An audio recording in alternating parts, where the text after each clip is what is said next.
What is up, spirit souls? I hope you're having a fantastic day and welcome to my channel. As always, for those of you who are new here, I'm Chaitanya Das, and here it's where I come to talk about things like spirituality, self-development, relationships, fitness, the law of attraction, and so much more.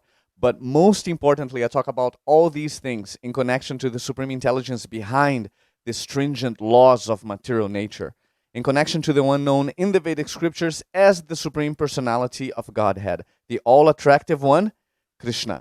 I sincerely hope you enjoy the content. If you do, please don't forget to hit that like button and subscribe to the channel. It's good karma. Also, if you want more information on how you can connect with your inner self so you can live a happier and more fulfilling life, please take a look at my website, link in the description below. There you'll find wonderful resources designed specifically to assist you with achieving that goal. Now, before I jump right into it, let me roll the intro. 3, 2, 1, let's go.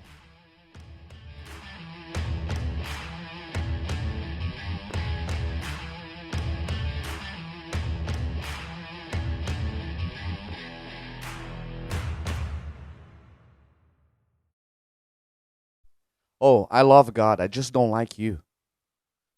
So recently a theme came to mind, and today I decided to talk about it, which is how we are constantly revealing ourselves, right? I find it interesting that even in my youth, growing up in Brazil, going to church, there is something that always caught my attention, which was people's the way people lived their lives, right? In a kind of split kind of way. And what do I mean by that?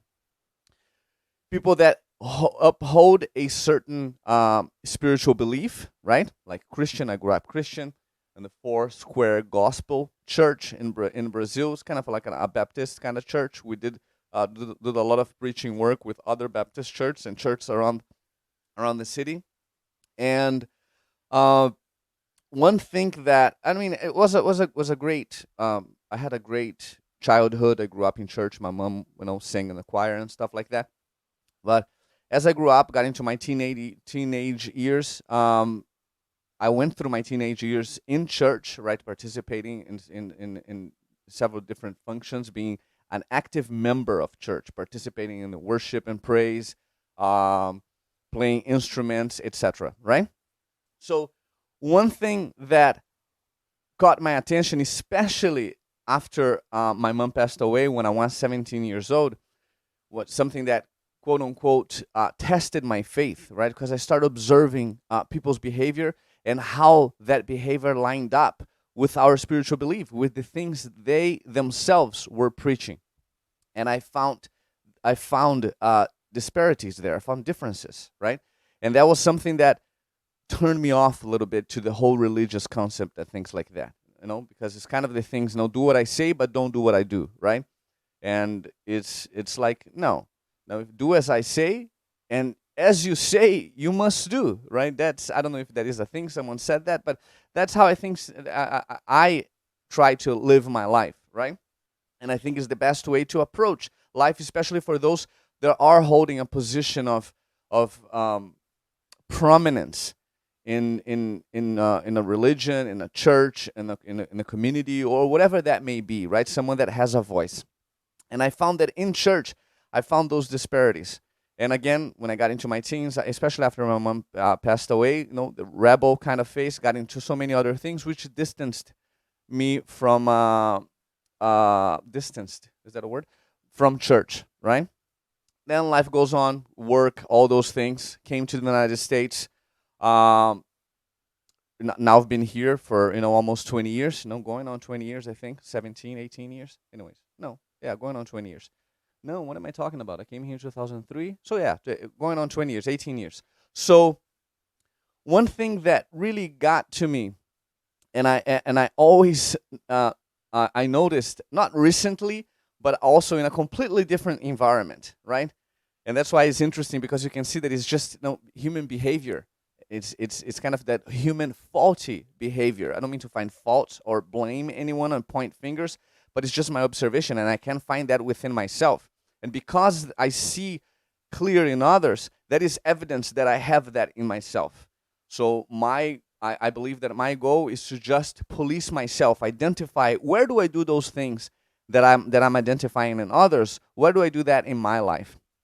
And to go more specific in what I'm talking about, especially in this kind of environment, in this kind of spiritual, religious environment, right? I'm part of the Hare Krishna community here in the United States. I live in Florida in one of the biggest, if not the biggest community, Hare Krishna community, Vaishnava community outside of India. And it's so interesting to me because, it has been 50 something years, 50 plus years since this movement was founded here in the United States by A.C. Bhaktivedanta Swami Prabhupada. And other Vaishnavas have come, right, since then. A prominent one is Srila Bhaktivedanta Narayana Goswami Maharaj. And it's so interesting to see how, from my humble perspective, how I identified, because I fell in love with Krishna consciousness, not because of the culture, not because of the pretty girls with the. I happened to marry someone that was born and raised in the culture, and she's definitely a pretty girl, right? But it wasn't because of the culture, because of the music, because of the talented people, the mridanga, the exotic different instruments. But I truly fell in love with the philosophy, or with this quote unquote religion, because of the philosophy, because of the scriptures, because of the knowledge, right? That these personalities as Srila Prabhupada, personalities as Srila Bhaktivedanta Narayana Goswami Maharaj, the knowledge that these personalities brought to the Western world. And someone might say, oh, what other Indian yogis have come to the United States before them or after them? Yeah, but they brought something special, which is this Vaishnava philosophy, right? The worship of Radha Krishna, the worship of Kṛṣṇa, seeing Krishna as he is. And Srila Prabhupada even called his Bhagavad Gita the Bhagavad Gita as it is. Bhagavad Gita as it is. Because there are several translations of the Bhagavad Gita has been, right? We have seen. I haven't read many. The only one I really have and I really have read and have interest in understanding and reading and getting into it more and more is Srila Prabhupada's version. But I've heard so many people talking about it, and I did Google and look at them. I just haven't read it, but there are several translations of the Bhagavad Gita. But as Srila Prabhupada presents on his presentation of the Bhagavad Gita, it is as it is. And what does that mean? It presents the Bhagavad Gita, the song of God, as it is, right? And he presents, and with that understanding, he presents Kṛṣṇa, the one that spoke the Bhagavad Gita, not as a hero, not as a devata or a demigod, right? He presents him as the supreme personality of Godhead, the Adi Purusham, like the first Purusha, the original being, right? And I know it can be a controversial thing, and a lot of people, especially in the Western world, and even in the Eastern world, even in India, within Hinduism, that understanding is not clear. There's a lot of most actually, if not all of them, except for the Vaishnava traditions, they see Krishna as another demigod, as another god to be worshipped, right? As another incarnation of the Supreme. In any ways, I don't want to get into that because I'm not even qualified intellectually, spiritually to dissect those things and understand, but that has been my humble understanding when reading the Bhagavad Gita, and I was fascinated by it. And it didn't address only that. It addressed all aspects of our life here in this material world, where I stand as it is right now, who I really am, the nature of who I really am, spirit, soul, Jiva Shakti, not this material body, right? The nature of this material manifestation, of this material world, and the nature of the Supreme. And the relationship, most important, the relationship between these three energies, right? These three potencies. So I fell in love with the philosophy, and since then I've been trying to associate with those devotees that I have respect to, that I see that are following the path of bhakti, and in a lot of ways also policing themselves and trying to, is trying to grow themselves and encourage others to follow in the same path, right? Because they are following in the footsteps of Srila Prabhupada. I've been happy with the practice. I feel like I'm more inspired now than I was when I first came in contact with the philosophy. and it has been an interesting journey, and it's something that I cannot help but see, and that I identified also, and it's something that was brought to mind this weekend to me, is what I mentioned a few minutes ago that I saw in Brazil, right? The difference between people's practice and their behavior. Excuse me, their belief and their practice, their belief and their behavior, right? The flag they carry, right, that they represent, that they claim to be believers, to be part of, and the behavior in the day-to-day basis. And why I'm saying that? So this weekend just happened that I was in the temple. We have a place of worship here in Alachua, beautiful temple. Yeah, we actually have two beautiful temple, two beautiful mandirs, right? With two different sanghas, two different temples. And I was in one of the temples, and I've always been there, right? I'll go every Sunday. It's kind of now with COVID, I have to be honest and say that we haven't been good about going to the temple every single Sunday. But it was certainly part of our lives, part of my wife's life. As I said before, she was born and raised in the movement. Her parents are Srila Prabhupada disciples, which I'm very thankful for, right? I'm very thankful that I had the opportunity to meet and fall in love with that person and be able to serve her in that capacity. That there's some connection there with transcendence, which it's not really relevant. You know, it just helps me to practice. It's helped me in my practice, right? That is important thing to notice, because you're not Kṛṣṇa conscious by birth. You're not Kṛṣṇa conscious by title. You either are or you're not in the moment, right? This is a misconception that Srila Prabhupada debated against, even in India, right, with these Marta Brahmanas, the preacher class that would say that only to be a Brahmana. To be a Brahmana, what's the better translation? You know, my Sanskrit is, I don't have a Sanskrit. But Brahmana is kind of like the priestly class, right? To be a Brahmana, to be able to formally do worship, you had to be born in a certain family, right? So Srila Prabhupada totally debunked that idea. It's you either are or you're not in the moment. We're all worthy. We're all connected with the Supreme Being. We're all part and parcels of God, right? Our consciousness is what qualifies us. And our consciousness when? In the moment, right? It doesn't matter that I became a devotee 30 years ago. It doesn't matter. I mean, it does matter. Don't get me wrong. All glories to everybody for all those that have served and have come to Srila Prabhupada. But a lot of people live in the past, right? Live in the past. I find that within myself, even with professional life.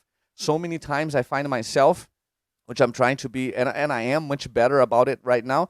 But in the past, so to live in the past when it comes to my accomplishments in material life, like in Brazil, with my experiences in multinational companies working in Brazil, to try to highlight those things to benefit me here in the United States today, to find a job, to get a promotion, or whatever that may be, right? So it's something that comes quite naturally. But in spiritual life, you either are or you're not in the moment, right? There's no heritage. It's not like Jewish. You're Jewish people like, oh, I'm Jewish because my mom is Jewish, my dad is Jewish, so I'm born, right? It is not. In Kṛṣṇa consciousness, you either are Kṛṣṇa consciousness in the moment. Bhaktivinoda Thakur has a poem that is very a famous one, which I can't remember right now, but it talks about the past, right? They don't think about the past and don't wonder about the future. The present, that all that is in the present, right? So I always like saying, I have these conversations with my father-in-law, and my mother-in-law, they're Srila Prabhupada disciples. It's easy to get caught on that, right? I'm Srila Prabhupada disciple or this, and they're not like that. I really appreciate them, for their humility. But it's easy to get caught on that. On people I've been preaching for 30 years, or I'm a Srila Prabhupada disciple, this and that. It's like, okay, great. But what are you doing now, though? What are your words? What is your behavior, your words communicating now? And that takes me back to what I was saying. I was in the temple this past Sunday and just having a conversation with a friend, which I appreciate. I appreciate him very much. Shout out to Param. Thank you, Param, for your kindness, your association. So I was talking to him a little bit. We just crossed paths, and he's always super kind. Now acknowledges me and acknowledge him. We talk a little bit, and it's funny. It's funny to see that I'm observing because I just observe people's behavior, right? Observe people's behavior. I try not to be judgmental, uh, but I observe people's behavior, and based on their behavior, it's not hard for me to come to conclusions. Um, and as I'm talking to him, there's a couple of people, more than a couple, actually three that I can think of right now. People that know me here for quite a while. They had experience with me when I first came to the community. Right, I was brand new here. Those experiences, I'm not gonna say they were all glorious. They were all positive. They were all happy. They were not terrible. I always treated everybody with respect. There's no drama in my life. I never picked fights with anyone. Right. I'm just saying that it's a normal thing. There are people that you click with, and some other people you don't click with. Different personalities or things like that. And I certainly experienced that. Right. But I treat everybody with respect. Everybody with respect. And that's another thing in Krishna consciousness that it really it leads me to appreciate this philosophy even more, because Sri Chaitanya Mahaprabhu, right, he is known to be Krishna himself, right, in the form of a devotee that came 500 years ago, right, 500 plus years ago, to preach the code of devotional service, right, to preach the science of Krishna consciousness, the science of devotional service. And he says, he talks about the different classes, the different types of devotees, right? The neophyte devotee, the intermediate level devotee, and the advanced devotee, right? If I'm not mistaken, I think that the Sanskrit word is the kanishta, the neophyte, the kanishta devotee, then the madhyam, the intermediate devotee, and then the uttama, right, the topmost advanced devotee, right? And of course, Srila Prabhupada, Srila Gurudev, Srila Bhaktivedanta Narayana Maharaj, they are without a doubt in that category. Their lives, right, their life work have shown that have shown that, right? Have concluded that they are definitely in that platform, in the topmost. They are uttama devotees, right? So, what about me, right? What about the everyday people that you see going at the temple? I don't know. I can only talk about myself. Without a doubt, a neophyte. I was in Brazil, living a Brazilian life, pious, going to church, but engaging in all kinds of sinful activities. And when I say sinful activities, I mean activities that are not favorable to the path of devotion, right? They are self-centered. And by a devotee's mercy, by Krishna's grace, I came in contact with this Krishna consciousness, and now I'm trying to purify my existence, meaning I'm trying to purify my consciousness. So, going back to my experience this weekend that made me think about the things that I'm sharing with you here right now. As I was talking to this friend, I could see a couple of people, and it just happened that they walked by me, and it's funny for me to see because excuse me. I have no memory of bad blood. As I said, I never had a fight here with anyone. The only thing I can think of that maybe in group discussions, I have rubbed them off in the wrong way, because I am very vocal about my opinion, but I don't do in a way to say I'm right, you're wrong, right? I just like debating. I just like discussions, right? And I'm actually hoping and willing to be corrected, right? I wanna. Am I right? Am I wrong? So, but my wife tells me all the time, is like, I understand what you're saying, but you're too heavy. Like, and I understand you're heavy with yourself. You say it as it is, but most of people didn't sign up for that. They don't want to hear, what you have to say, especially the way you have to say. So I appreciate that. I've been working on it, right? It is so funny that another person I know here in Alacho, we were talking one day, and he gave me the example, which I completely respected and related. He even said, "Oh, please don't take it offensive." And I'm like, in my mind, I'm like, no, why am I going to take it offensive? It's true though. It's 100% true. And it's funny to me it's confirmation. I was talking to this friend outside of the story I was just telling. Let me just take a detour here real quick. I was talking to this friend, and we were talking about philosophy, right? As it applies to our lives here today, because those are the conversations that I like to have, right? It's something that is practical and tangible to my life here today, as a father, as a husband, as a professional, as a friend, as whatever that may be. And I remember him saying, he mentioned someone that we know. There's this YouTuber, and he makes like satire videos, right? Where he's making like skits of him, what's the word, impersonating or making like, pretending to be personalities. And he was doing one of a guy, a marketer called Gary Vaynerchuk. And Gary is a very alpha kind of guy in the business world. He doesn't give a rat's beep about anyone else's opinion, right? He's very confident about himself.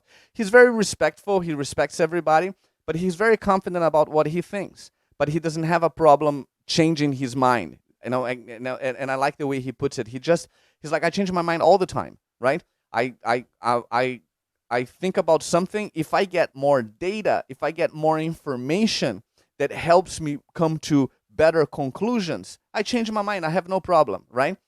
And I appreciate him for that. And so many other things. I mean, he means well. The guy is rough, but he means well. And he said, he gave the example in this satire. The guy was saying, like, he was playing, pretending to be Gary, and he was with a friend, this guy, and he's like, so I'm here with, with John Schmo, and he created several billion-dollar businesses. He's a businessman. That's why the guy's, joking like this.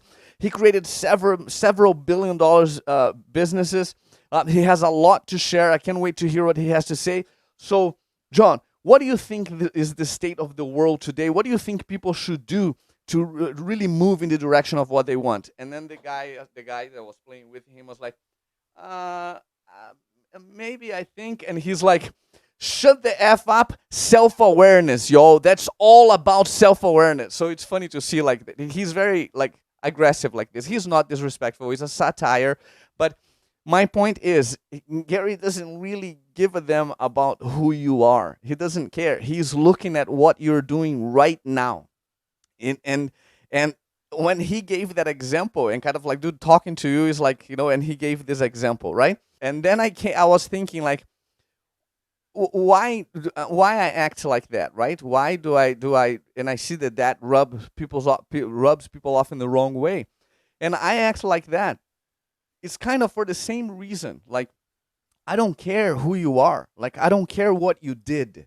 And I don't mean that in a bad way. Like, I don't care what you did. And I don't care if you're like, oh, he's been preaching for 30 years and he's been I give everybody my respects. Everybody. The new neophytes that come to the temple, and say like, hey, Hare Krishna, he doesn't know anything. That person has my respect. And the sannyas, the spiritual master, the preacher that has been doing it for 50 years, took initiation from Srila Prabhupada, took initiation from Srila Gurudev. They also have my respect, my initial respect. When I see them, I want to hear from them, they have my respect, which I think is proper because, as I mentioned a few minutes ago, Sri Chaitanya Mahaprabhu, right, which again is considered to be Kṛṣṇa himself. He is Kṛṣṇa himself in the form of a devotee, right? In the mood of his topmost devotee, teaching the path of devotional service, right? Teaching the path to transcendence, anyways, teaching the path of bhakti, of devotional service, bhakti yoga. And he says that there's the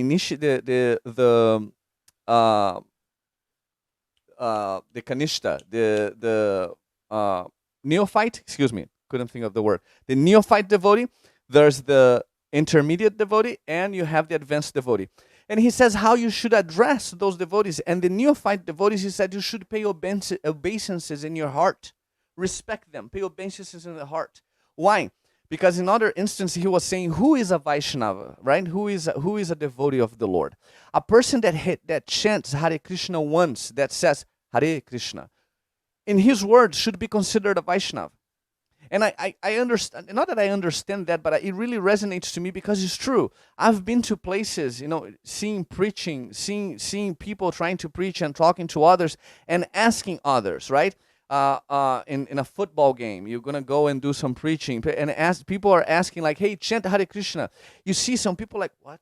Yeah, what? You're weird. I don't want to say. They don't even want to say it, right? And the devotees are happy coming them offering things with a good mood, like not like good energy, and you see they don't even want to say the Lord's name, right? And the Vedic scriptures speak of the way that there's no difference between Krishna's name and his form and his pastimes and his paraphernalia is the same, right?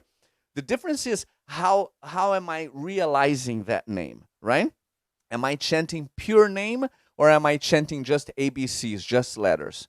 There's a difference. And what is the difference? Not in the name, the difference is in me, my level of realization, right? And but he says a person that chants Hare Krishna once should be considered a Vaishnava. So if he's a Vaishnava, a neophyte Vaishnava, I respect him in my heart. I might not associate with that person. They might rub me off the wrong way. He's a new guy. He's kind of weird. He's a new girl, whatever. I don't know. For whatever reason that may be, right?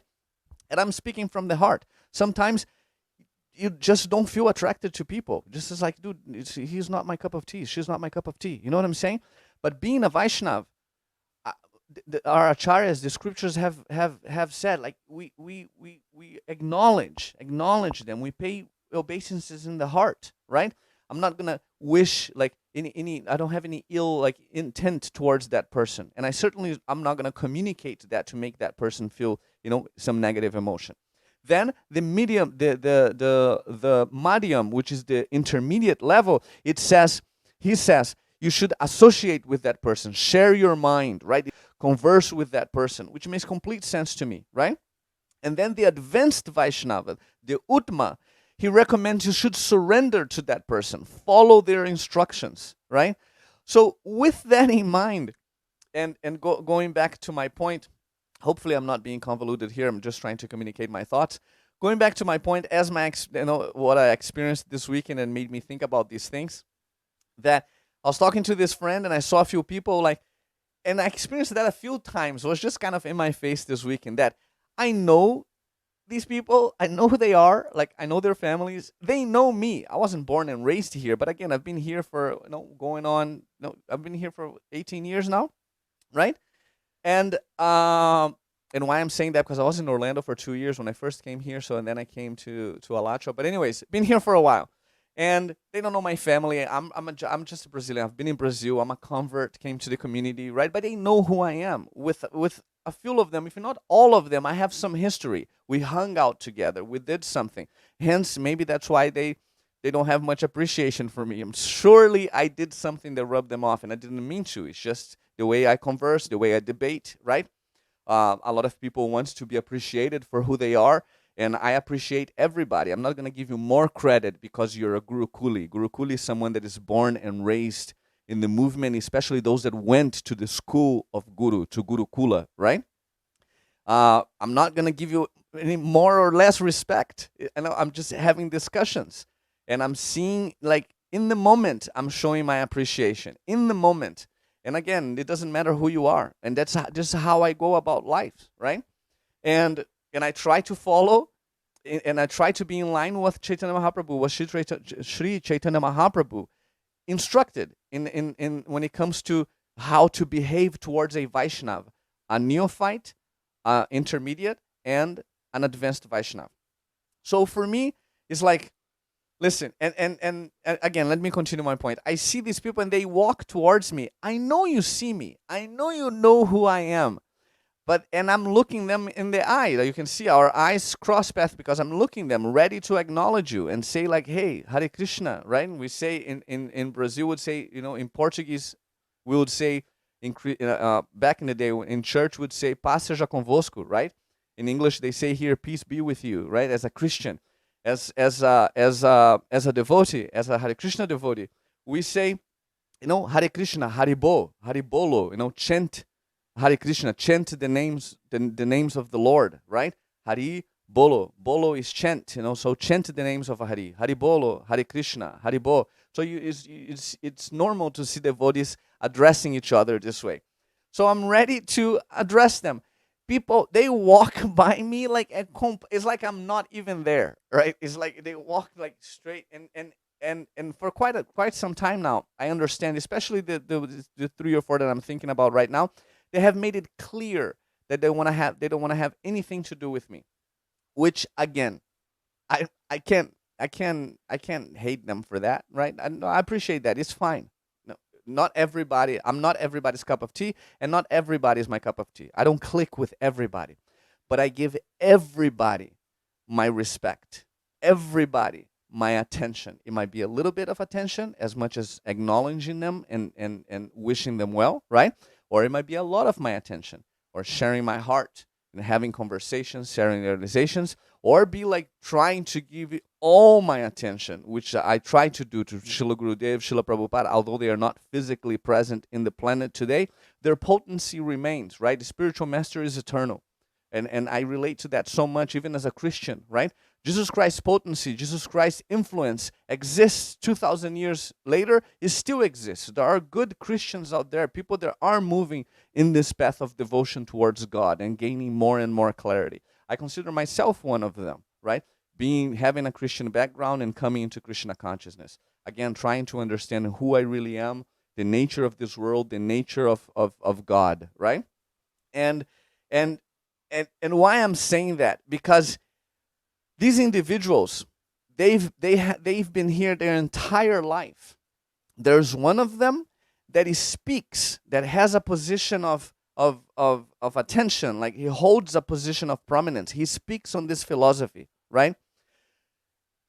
But it's just funny to me, and again, I cannot help to recall my experience in church, because your behavior, I always like to say, we're constantly revealing ourselves. And I'm not only talking about this experience between them and I, right? I'm not only talking about this experience. I see the way they interact with others. I see the conversations they're having, right? I listen, I pay attention to, I'm a talker. I talk people's ears off.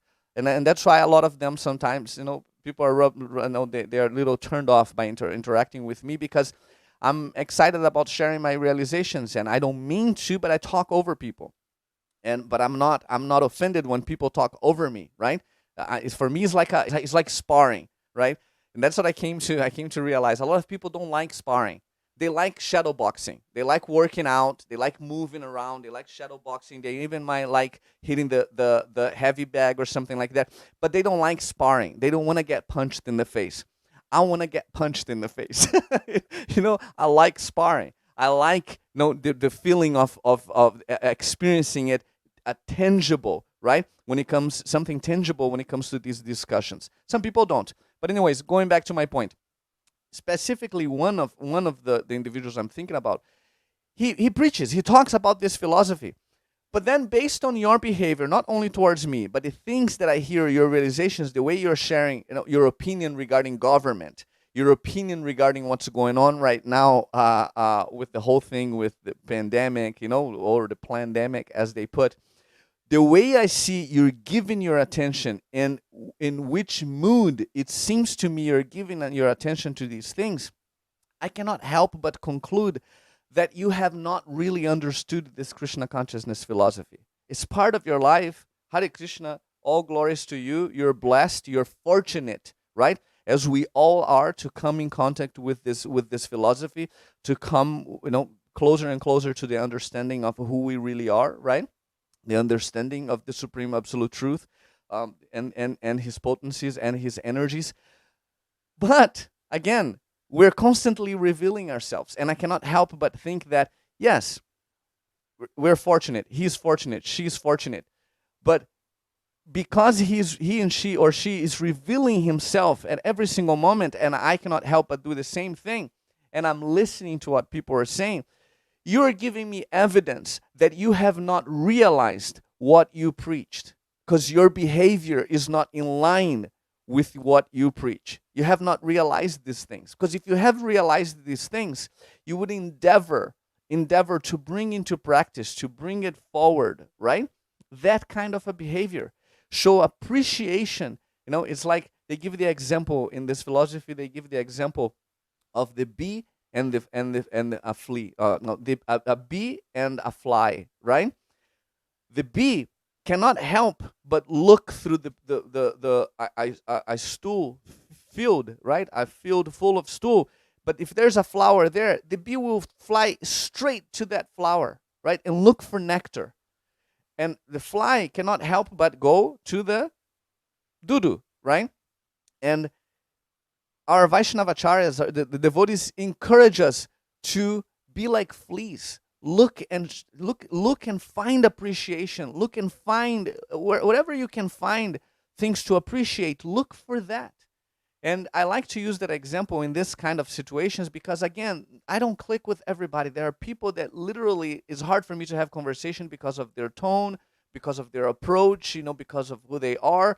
And I understand that because I know that I do the same thing. I bring about the same emotions in other people. I know that. Sometimes I annoy myself. My wife, like, God bless her. Sometimes she has to tell me, like, I can't do it right now. You need to stop. I can't. Like, that happens, right? And I'm like, okay, let me stop. No problem. That happens. But we have to have respect. We have to, especially for those that are walking this path of bhakti, this path of self-realization. It's important to realize and bring it into practice, because otherwise it is not realized. You're just speaking. And you start seeing the difference. And one might say, like, okay, but what's the big problem with that? The problem with that is there's momentum. If I enhance the momentum of finding fault in other people, right? Or enhance the momentum of that feeling of, like, I don't like this person. I don't even want to look at him. I don't even want to look at her. I don't want to acknowledge, right? If I talk about this person in other circles, like, oh yeah, him, yeah, Chaitanya, man, I can't stand, and stuff like that, which, by the way, I have heard, right, from other sources. If I give that my attention, my mental thought, naturally, material nature will gain momentum. Material nature will start showing me, or whoever, you or whoever it's having that kind of behavior, more evidence of what we are giving our attention to. That person will not help. It cannot help but start seeing more and more of my faults. And believe me, I have tons, right? And what is the problem with it? That inevitably, that's going to lead that person to one of the worst things in spiritual life, which is called Vaishnava parad, which means offensive behavior, offensive mentality towards a devotee of Kṛṣṇa. Now, again, I'm not calling myself a devotee. I'm an inspired devotee, right? I don't even know if I can put myself in the class of neophyte, or you know what? I can't, because by Gurudev's mercy, I've been trying to practice. I've been chanting daily. I'm trying to understand and practice this Krishna conscious philosophy by his mercy, by Srila Prabhupada's mercy. So I should say that, yes, by their mercy, I'm a neophyte devotee. Trying to understand. I'm developing some taste to chant Hare Krsna, right? But not because of my intelligence, of my mental power, of my abilities. It's all due to their mercy. So I cannot allow myself to be puffed up. I cannot allow myself to think I'm the bomb, right? So with that in mind, it is something that we need to guard against. And not only guard against, but move away from it. Right? If I see someone that it really, no, that person, it rubs me off the wrong way. I don't like having discussions with that person. But I happen to be in the same environment. That person is looking at me, and that negative emotion, that negative feeling kind of creeps up a little bit. That is evidence that the thought I'm holding is different from the thought that Kṛṣṇa, that Paramatma, that your inner being, right? That Paramatma holds regarding that same person. If that doesn't exist, the negative emotion wouldn't take place. Now, if I'm thinking something that I look at that person, it's like I show appreciation. I see their qualities. I really appreciate this person for this. I really appreciate this person for that. And that brings about a positive emotion. What does that mean? What is positive emotion? Positive emotion means that the emotion, the frequency, the thought that I'm holding, it's in line to the thought, to the emotion and thought, to the vibration and frequency that Paramatma, your inner being, whatever you want to call, your higher self, is holding regarding that same person, that same situation, is in line. That is called positive emotion. When it's not in line, when it's contradiction of thought, right, you will feel negative emotion.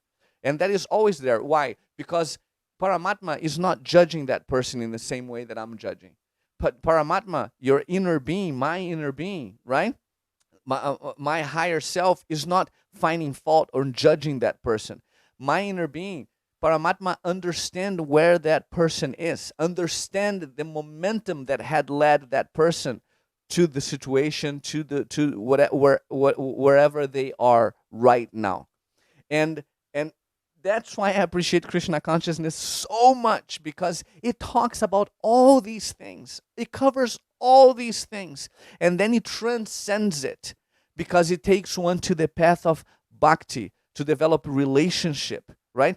I think the word is sambandha jnana, the knowledge of relationship between the jiva, the soul, who we really are, and the supreme source, and the supreme personality of Godhead, Krishna, right? It reveals our nature, reveals the nature of the supreme source, and the relationship between us. And it's practical. It's something that I can try to understand and move in that direction from where I stand. Hopefully it made sense, right? I wish all those individuals the best, right? They will. I am policing myself more than anybody else. I'm sorry. I'm sorry, and at the same time, I understand I'm not everybody's cup of tea. Cup of tea, not teeth. Cup of tea. In the same way that there's some people that are not my cup of tea, but I offer everybody my respect, my appreciation, especially those that have come to the path of bhakti, that have shown appreciation to personalities such as Srila Prabhupada, to personalities such as Srila Gurudev. Our life in this material world, this material world is considered like a prison. It's considered a prison, right? And we're so fortunate that we have an advocate. We have now someone that can show us the way, the proper way to disengage from this material existence, right? But that was something that kind of hit me today. I was having discussions with another friend regarding that, and I wanted to share here in the channel, here in the podcast. I hope you got some value from it. I hope it makes sense. I hope you guys are doing great. I hope you're growing in realizations again of who you really are. You're growing in the realization of the nature of who you really are, the nature of this material world, and most importantly, the nature of the supreme absolute truth. All right? Thank you very much for your time and attention, and until next time, chant Hare Krishna and be happy. Hare Krishna. This material happiness or material pleasure that we get by the contact of our material senses, isn't it? That we get the contact of our material senses. How can you get happiness and pleasure here without the contact of your senses? Isn't it? Huh? The contact of material senses, you get material pleasure and happiness. And in Bhagavad Gita, Bhagavan Kṛṣṇa says that happiness is abhyantavanto. It has its beginning and its end. That means it's temporary, very short time, fleeting pleasure, happiness. And dukkha donaya, outcome is unlimited, isn't it?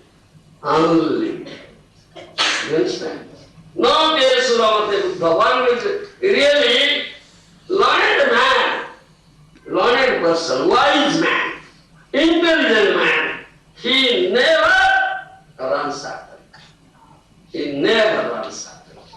He knows that this is no pleasure and happiness at all. Because the outcome is unlimited, how can it be said as happiness and pleasure? You understand? The outcome